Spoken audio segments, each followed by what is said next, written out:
Hello సుందరీస్, welcome back to our channel. ఒకలాడి part 3. Phone మోగిన సౌండ్కి ముగ్గురు ఎలెక్ట్ అయ్యారు. ఫోన్ ఎత్తితే ఏం వినాల్సి వస్తుందో అని ధనుంజర్ గారి చెయ్యి వణుకుతుంది. ఆల్మోస్ట్ పడిపోయేలా ఉన్నారు దాక్షాయణి గారు.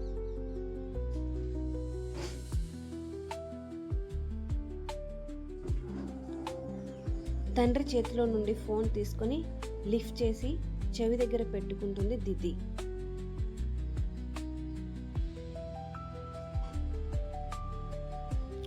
హలో అంకుల్, ఎలా ఉంది అన్నయ్యకి? వణుకుతున్న స్వరంతో అడుగుతుంది దితి.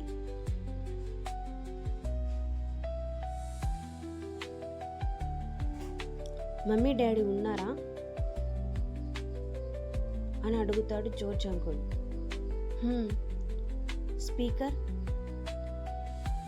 స్పీకర్ ఆన్లో ఉందా ఆఫ్లో ఉందా అని అడిగారు. లేదు చెప్పండి అంకుల్ అని చెప్తుంది దితి. బాగా గాయాలయ్యాయిరా? ప్రస్తుతానికి అవుట్ ఆఫ్ డేంజర్ అన్నారు. లెగ్కి ఫ్రాక్చర్ అయ్యింది. వాళ్ళు కోలుకోవడానికి కూడా సంవత్సరం టైం పడుతుందంట డాక్టర్ చెప్పారు. ఈ విషయం నువ్వు వాళ్ళకి చెప్పకు. వాడికి చూసుకోవడానికి మాత్రం రావాలి.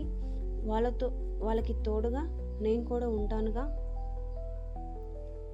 పాపం త్రివణ్య ఏడ్చి పడిపోయిందని చెప్తారు ఆయన.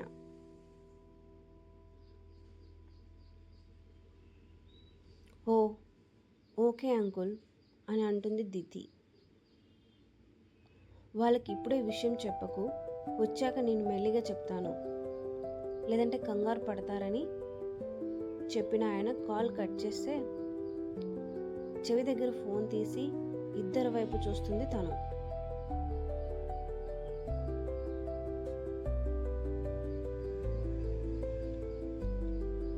ఏమైంది దితి?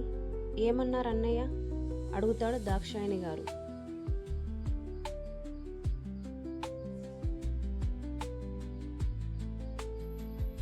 అన్నయ్య బాగున్నాడంటమ్మా, స్పృహ రావడానికి టైం పడుతుందంట.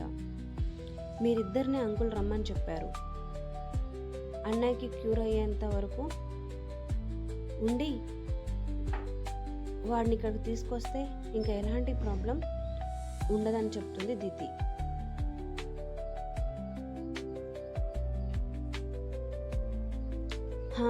నేను కూడా అది అనుకున్నారా?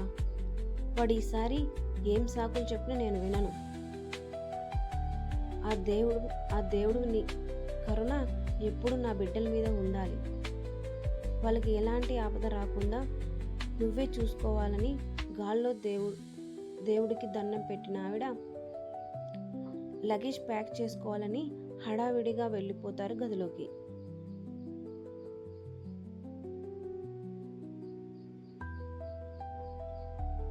వాడికి నిజంగా బాగుందా దితి? కూతురి కళ్ళు చూస్తూ అడుగుతారా ఆయన.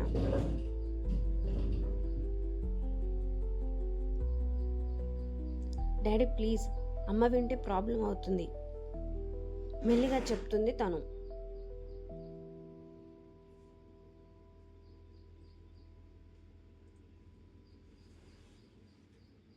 వాడికి ఏం అవ్వలేదని చెప్పురా ప్లీజ్ ఆయన ఉన్నట్టుండి చిన్న పిల్లోడుగా ఏడుస్తుంటే ఆమె గుండె తరుక్కుపోతుంది.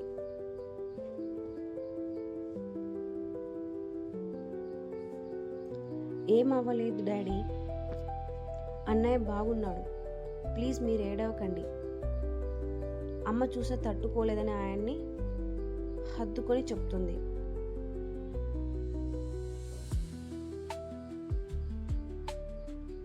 ఏమండి రండి, మీ బట్టలు కూడా ప్యాక్ చేస్తాను అని దాక్షాయణి గారు వెళ్తారు ఆయన.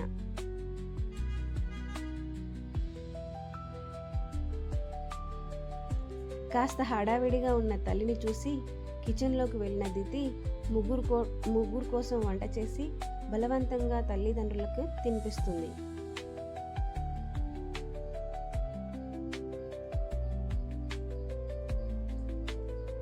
మార్నింగ్ ఫ్లైట్ ఎప్పుడు దిద్ది అని అడుగుతారు ధనుంజయ్ గారు. ఎర్లీ మార్నింగ్ డాడీ, నేను మిమ్మల్ని ఎయిర్పోర్ట్లో డ్రాప్ చేస్తాను అని చెప్తుంది తను.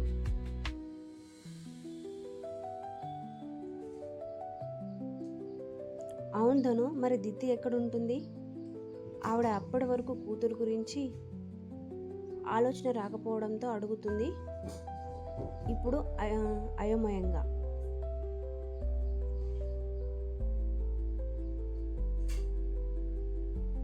ఆయనకు కూడా ఆలోచన రాలేదు.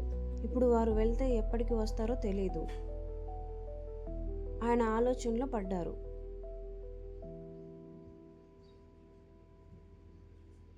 నాకేం భయం మమ్మీ, నేను ఒక్కదాన్నే ఉంటాను, ఎలాగూ మనకి సెక్యూరిటీ కూడా ఉంది కదా అని చెప్తుంది దితి.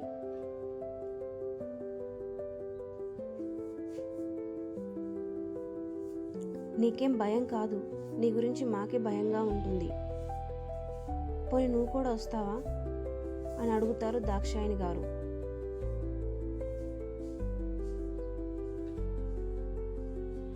దక్ష తను వస్తే తన స్టడీస్ ఏమవుతాయి?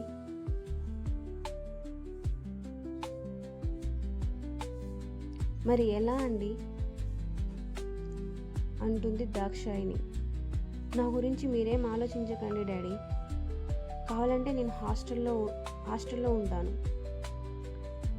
అక్కడ సేఫ్గానే ఉంటానుగా అని అంటుంది దితి.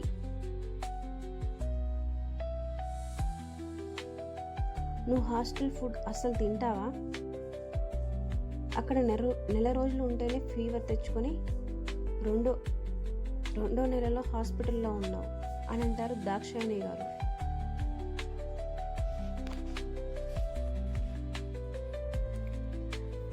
అయితే ఇప్పుడు ఏం చేయాలంటావు మమ్మీ అని అంటుంది దితి. మా అమ్మ వాళ్ళ ఇంట్లో ఉండు, అక్కడైతే బాగుంటుందని అంటారు దాక్షాయణి గారు కాస్త భయంగానే.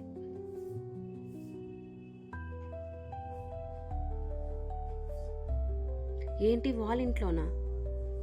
నా కూతుర్ని ఆ ఇంటికి అసలు పంపను కోపంగా అంటారు ధనంజయ్ గారు.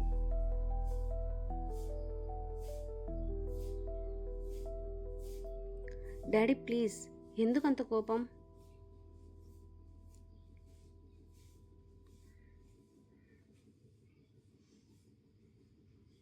నీకు తెలీదురా, వీళ్ళ అన్నయ్య గురించి పెద్ద మూర్ఖుడు, ప్రేమించి పెళ్లి చేసుకుందని మీ అమ్మని ఎన్ని మాటలన్నాడో వాడు. ఆఖరికి తన కోసం అన్ని ఆస్తితో వాటా తీస్తే కూడా అది కూడా ఇవ్వనివ్వకుండా చేశాడు వాడు.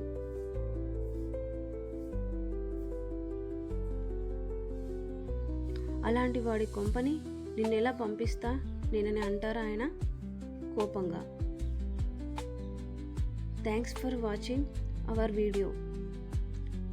Do like and comment and subscribe. Thank you.